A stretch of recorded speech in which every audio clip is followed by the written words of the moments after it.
வணக்கம். இது people English series. இன்னைக்கு வீடியோல நம்ம பார்க்க போறது ரொம்ப பேசிக்கான ஒரு லெசன். ஞாபகம் வச்சுக்கோ, எனக்கு அது ஞாபகம் இருக்கு, ஞாபகப்படுத்து, இதையெல்லாம் எப்படி இங்கிலீஷ்ல சொல்றது?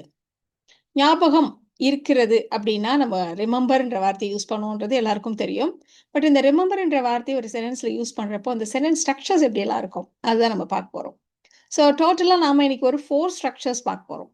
ஃபர்ஸ்ட் 3 இங்க குடுத்துருக்கோம். 4த் ஸ்ட்ரக்சர் என்னன்றத நம்ம கடைசியா பார்க்கலாம். So remember to plus verb, remember plus gerund, அதாவது வேர்ப் ப்ளஸ் ஐஎன்ஜி. அதே மாதிரி remember object plus gerund. So இந்த ஸ்ட்ரக்சர்லாம் எப்பப்போ யூஸ் பண்ணணும் அதை நம்ம பார்க்கலாம்.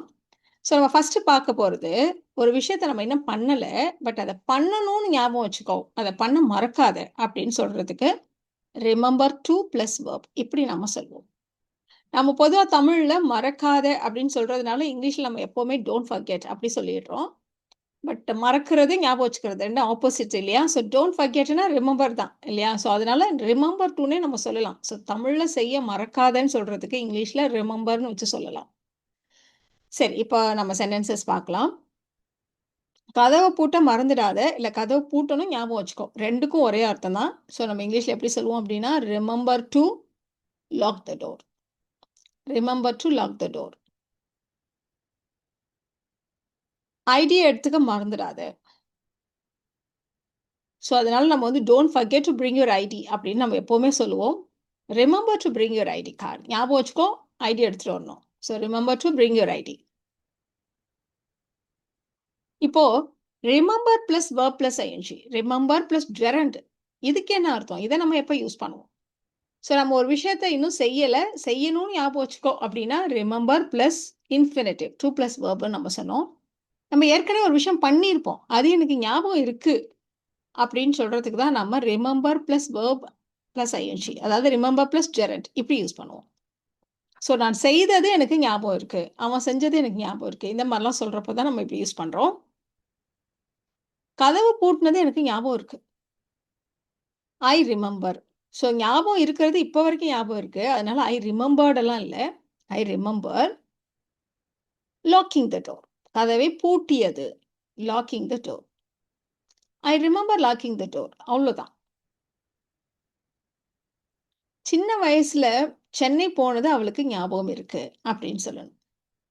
ஸோ அவளுக்கு ஞாபகம் இருக்கிறது, அதனால ஷீ ரிமெம்பர்ஸ். நம்ம யூஷுவலாகவே சிம்பிள் ப்ரெசன்ட் டென்ஸ்னா ஹீ ஷீட்னா வேர்போட எஸ் சேர்த்துப்போம் இல்லையா? அதனால ஷீ ரிமெம்பர்ஸ். எது ஞாபகம் இருக்கிறது? சென்னை போனது, விசிட்டிங் சென்னை. எப்போ? when she was a child. So இந்த சப்ஜெக்ட் ரெண்டுமே ஒன்று தான் இல்லையா? ஸோ அதனால when she was a childன்னு சொல்றது போல நம்ம as a child அப்படின்னு நம்ம சிம்பிளாக சொல்லிடுவோம். she remembers visiting Chennai as a child. இப்போ இது நீங்க தட் கிளாஸ் வச்சும் சொல்லலாம். she remembers that she visited Chennai when she was a child. அப்படி நம்ம லாங்காகவும் சொல்லலாம். பட் இது வந்து ஷார்ட். உங்ககிட்ட கீ கொடுத்தது எனக்கு ஞாபகம் இல்லை அப்படின்னு நம்ம சொல்ல போறோம். So I don't remember. சாவியை கொடுத்தது, giving you the key. I don't remember giving you the key. இப்போ நம்ம பார்க்க போகிறது ரிமெம்பர் ஆப்ஜெக்ட் பிளஸ் ஜெரண்ட். இது வேற ஒருத்தவங்க செஞ்சது எனக்கு ஞாபகம் இருக்கு அப்படின்னு சொல்றது. நாம இது வரைக்கும் 2 ஸ்ட்ரக்சர்ஸ் பார்த்தோம். ஒன்று இனிமே தான் செய்யணும், அதை செய்யறதை ஞாபகம் வச்சுக்கோன்னு நம்ம சொன்னோம் ஃபர்ஸ்ட். அடுத்தது இதை செய்தது, நான் இதை செய்தது எனக்கு ஞாபகம் இருக்கு அப்படின்னு சொல்றதுக்கு ரிமெம்பர் பிளஸ் ஜெரண்ட். இப்போ நம்ம பார்க்க போகிறது அடுத்தவங்க இதை செஞ்சது எனக்கு ஞாபகம் இருக்கு அப்படின்னு சொல்றதுக்கு தான் நாம ரிமெம்பர் ஆப்ஜெக்ட் பிளஸ் ஜெரண்ட் இந்த ஸ்ட்ரக்சரை யூஸ் பண்ணுவோம். இந்த இடத்துல ஆப்ஜெக்ட்னா ஒன்றும் இல்லை, வேற ஒருத்தர் யார் அதை செஞ்சாங்களோ அவங்கள பற்றின ப்ரொனவுன், அதுக்கு தான் நம்ம இந்த இடத்துல ஆப்ஜெக்ட் நம்ம போட்டிருக்கோம். அவ சிவப்பு கலர் ட்ரெஸ் போட்டிருந்தது எனக்கு ஞாபகம் இருக்கு. ஸோ அவள் உடை அணிந்திருந்தது எனக்கு ஞாபகம் இருக்கிறது. ஐ ரிமெம்பர் ஹர். இந்த இடத்துல ஆப்ஜெக்ட் பாருங்க, அவள் அப்படின்றதுனால ஹர்ன்னு போட்டிருக்கோம். சிவப்பு உடை அணிந்திருந்தது, wearing a red dress. I remember her wearing a red dress. அப்பா எனக்கு சைக்கிள் ஓட்ட கற்றுக் கொடுத்தது இன்னும் எனக்கு ஞாபகம் இருக்கு. ஸோ எனக்கு ஞாபகம் இருக்கிறதுன்னு ஐ ரிமெம்பர், இன்னும் ஞாபகம் இருக்கிறதுன்னு சொல்றதுக்காக ஒரு ஸ்டில்லை சேர்த்துக்கிறோம். I still remember. என் அப்பா ஒட்ட கற்றுக் கொடுத்தது. மை ஃபாதர் ஜெரண்ட் இல்லையா? அப்ப teaching me to right a bicycle.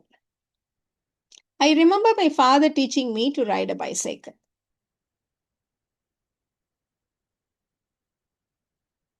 அந்த ஈவெண்ட்ல அவன் அந்த பாட்டை பாடினது ஒரு ஞாபகம் இருக்கா? கொஸ்டினா கேட்கலாம். அப்ப டூ யூ ரிமெம்பர்?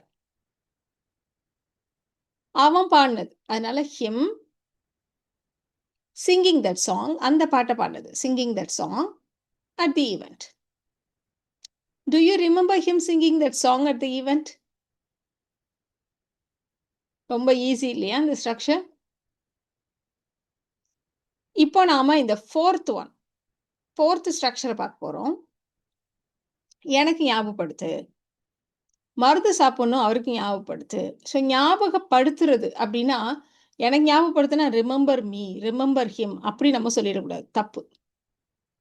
இதுக்கு நம்ம ரிமெம்பர்ங்கிற வார்த்தையை யூஸ் பண்ண மாட்டோம். இதுக்கு நம்ம ரிமைண்ட் அப்படின்ற வார்த்தையை தான் யூஸ் பண்ணுவோம். ஸோ எப்படி இருக்கும் இதோட ஸ்ட்ரக்சர் அப்படின்னா, ரிமைண்ட் யார் பர்சனோ, டு பிளஸ் பேசிக் வர்ப், இதுதான் ஸ்ட்ரக்சர். இப்படி தான் நம்ம சொல்லணும். அப்போ மருந்து சாப்பிட அவருக்கு ஞாபகப்படுத்து அப்படின்னா remind him to take his medicine. To plus basic வர்ப். Please remind him to take his medicine. இப்போ இந்த எக்ஸாம்பிள் எடுத்துக்கலாம். அவர்கிட்ட பில் கட்ட சொல்லி ஞாபகப்படுத்துறியா அப்படின்னு கேட்கணும். ஸோ அவரிடம் ஞாபகப்படுத்துறியா? Will you remind him? Bill கட்ட சொல்லி, to pay the bill. Will you remind him to pay the bill? என்னோட ஐடியா எடுத்துட்டு வர சொல்லி யாருமே எனக்கு ஞாபகப்படுத்தவில்லை அப்படின்னு சொல்லணும், நெகட்டிவா. ஸோ பாஸ்ட்ல யாரும் ஞாபகப்படுத்தலைன்னு சொல்றதுனால நோபடி ரிமைண்டட் மீ. ஐடியா எடுத்துட்டு வர சொல்லி, to bring my ID. Nobody reminded me to bring my ID. இப்போ நாம பார்த்த இந்த ஸ்ட்ரக்சர்ஸ் வச்சு இந்த 3 சென்டென்சஸை நீங்க ட்ரை பண்ணி பாருங்க. இதை பத்தி நான் உங்ககிட்ட சொன்னது ஞாபகம் இருக்கா? அதை பத்தி யார்கிட்டையும் சொன்னதா எனக்கு ஞாபகமே இல்லை. என்னோட நோட்டை எடுத்துட்டு வர சொல்லி அவகிட்ட ஞாபகப்படுத்து. இதுதான் நீங்க ட்ரை பண்ண வேண்டிய 3 சென்டென்சஸ். ட்ரை பண்ணுங்க, உங்களுக்கான ஆன்சர்ஸை அடுத்த ஸ்லைட்லேயே செக் பண்ணிக்கலாம்.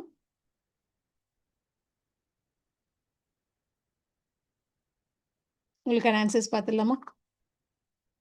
ஸோ ஃபர்ஸ்ட் சென்டென்ஸ் உனக்கு ஞாபகம் இருக்கிறதா அப்படின்னு கேட்க போறோம். அப்போ டூ யூ ரிமெம்பர்? நான் உங்ககிட்ட சொன்னது, மீ டெல்லிங் யூ. நம்ம இந்த இடத்துல ஐ டெல்லிங் யூன்னு வராது, நம்ம இந்த இடத்துல me telling you, him her அப்படிதான் போகணும், நம்ம ஏற்கனவே பார்த்துருக்கோம். So do you remember me telling you? இதை பற்றி, அபவுட் திஸ். ஸோ எனக்கு ஞாபகம் இல்லை, ஐ டோன்ட் ரிமெம்பர். சொன்னது, டெல்லிங், யாரிடமும் சொன்னது, telling anyone about it. So I don't remember telling anyone about it. அவகிட்ட ஞாபகப்படுத்து, ப்ளீஸ் ரிமைண்ட் ஹர். என் நோட்டை கொண்டுட்டு வர சொல்லி, to bring my notebook. So இந்த வீடியோவில் நாம் இந்த ரிமெம்பர் அண்ட் ரிமைண்ட் இதை வச்சு வர ஸ்ட்ரக்சர்ஸ் பார்த்தோம். இந்த வீடியோ உங்களுக்கு ரொம்பவே யூஸ்ஃபுல்லாக இருக்கும்னு நினைக்கிறேன். Thank you so much.